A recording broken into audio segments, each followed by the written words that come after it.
Mari kita buka Alkitab kita pada Yosua pasal 1 ayat yang ke-9. Bukankah telah kuperintahkan kepadamu,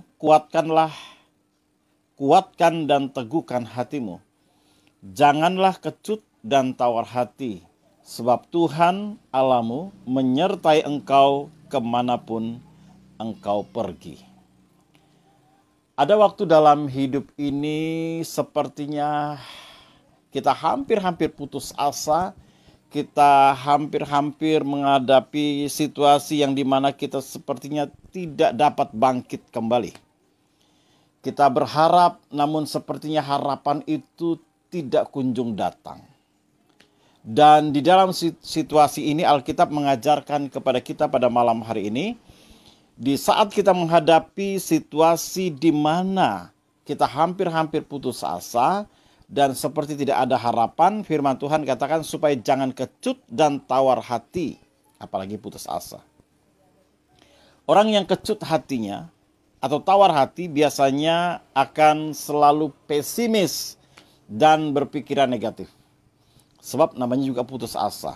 Ya, sudah tawar hati, kecut hati, ya pasti pesimis dan kemudian negatif pemikirannya tentang masa depan, tentang apapun yang ia akan lakukan. Dan firman Tuhan berkata dalam Amsal 24 ayat 10 berkata, jika engkau tawar hati pada masa kesesakan, kecillah kekuatanmu. Nah, orang yang berpikiran negatif, pesimis, sebenarnya ia sedang memperkecilkan kekuatannya tanpa ia sadari. Sebab firman Tuhan mengatakan demikian, jika kita tawar hati di masa kesesakan kita, kecillah kekuatanmu. Jadi kita sendiri yang mengecilkan kekuatan kita melalui pikiran kita yang negatif, melalui pesimis, ya, sikap kita yang pesimis, dan kemudian kita tawar hati, kita yang memperkecilkan kekuatan kita, kata firman Tuhan. Ada banyak tantangan dalam kehidupan kita yang kita hadapi, di mana si jahat atau iblis itu tidak mengingini kita mengalami kemajuan di dalam kehidupan kita. Ia ingin agar kita menghadapi tantangan, kesulitan, sehingga dengan demikian kita dapat jatuh. Nah, firman Tuhan katakan dalam 1 Petrus 5 ayat 7-8, serahkanlah segala kekhawatiranmu kepadanya, sebab ia memelihara kamu. Sadarlah dan berjaga-jagalah, lawanmu si iblis berjalan keliling sama seperti singa, yang mengaum-ngaum dan mencari orang yang dapat ditelannya. Jadi iblis tidak tinggal diam, dia terus mencari.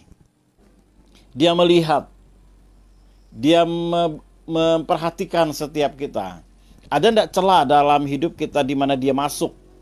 Bisa ia masuk melalui, mungkin kita menyimpan dendam, dia masuk melalui sana dan mengobok-obok hati kita sehingga kita terus merasa dendam.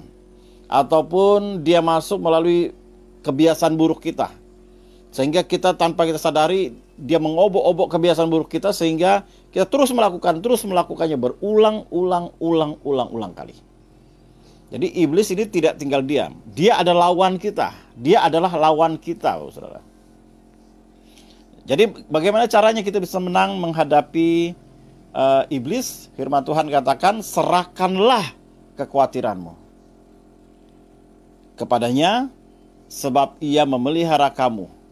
Jadi Tuhan menjamin apabila kita menyerahkan hidup kita, menyerahkan kekhawatiran kita, menyerahkan keadaan kita yang sesungguhnya, dan kita berani jujur di hadapan Tuhan bahwa kita punya kelemahan, kita punya kekurangan, kita punya dosa, kita punya kebiasaan buruk, kita akui di hadapan Tuhan. Saya yakin dan percaya, jika kita memulai dalam nama Yesus, Tuhan akan menopang dan menolong kita untuk kita bisa menang dalam menghadapi persoalan itu. Apa yang harus kita buat agar kita dapat menang? Alkitab menjelaskan.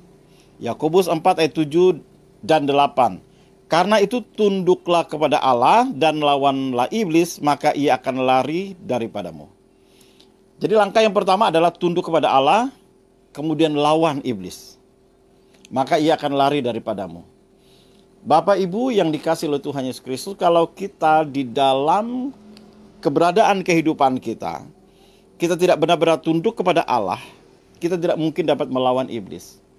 Kita harus mengakui kekuatan kuasa Allah, keberadaannya yang maha besar itu di dalam kehidupan kita. Barulah kita bisa melawan iblis dan ia lari daripada kita. Ayat 8, mendekatlah kepada Allah dan ia akan mendekat kepadamu. Tahirkanlah tanganmu, hai kamu orang-orang berbuat dosa. Sucikanlah hatimu, hai kamu yang mendua hati. Jadi kita mendekat kepada Allah, Allah mendekat kepada kita, kemudian tahirkanlah tanganmu. Perbuatan-perbuatan kita yang tidak benar. Ya, firman Tuhan katakan, hai kamu orang berdosa. Siapa itu? Semua kita. Sebelum kita mengakui keberadaan kehidupan kita yang penuh dengan dosa, kitalah bagian dari yang disebut dengan orang berdosa. Sucikanlah hatimu, hai kamu yang mendua hati. Benar, seringkali kita mendua hati dengan cara apa? Dengan cara kita percaya kepada Tuhan tetapi juga melakukan dosa. Jadi kita berkompromi dengan dosa. Kita mendua hati. Kita mau agar kita diselamatkan, hidup kita kekal, hidup kekal Tuhan berikan, tetapi kita juga tergoda untuk melakukan kebiasaan-kebiasaan buruk.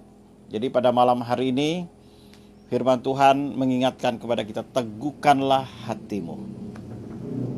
Kuatkanlah hati kita dalam menghadapi situasi apapun dalam kehidupan ini. Memang kalau kita melihat kepada kehidupan kita dan kita coba belajar, memang tidak mudah, Bapak Saudara. Ya, kita tahu ada kelemahan-kelemahan kita mencoba untuk bangkit, kita mencoba untuk bangun kehidupan rohani kita, tapi tetap tidak bisa. Dan pada malam hari ini firman Tuhan jelas bagi kita. Kita harus benar-benar tunduk kepada Allah, baru kita bisa melawan iblis. Kalau kita masih ada kekhawatiran, keraguan, ketidakberanian, ketakutan dalam diri kita, tidak mungkin kita bisa lawan. Kita harus benar-benar tunduk. Ketundukan kita itu berarti kita mempercayai otoritasnya Allah sepenuhnya berada dalam kehidupan kita. Otoritas itulah yang membuat kita memiliki keberanian. Dan keberanian itulah menjadi modal bagi kita untuk melawan semuanya.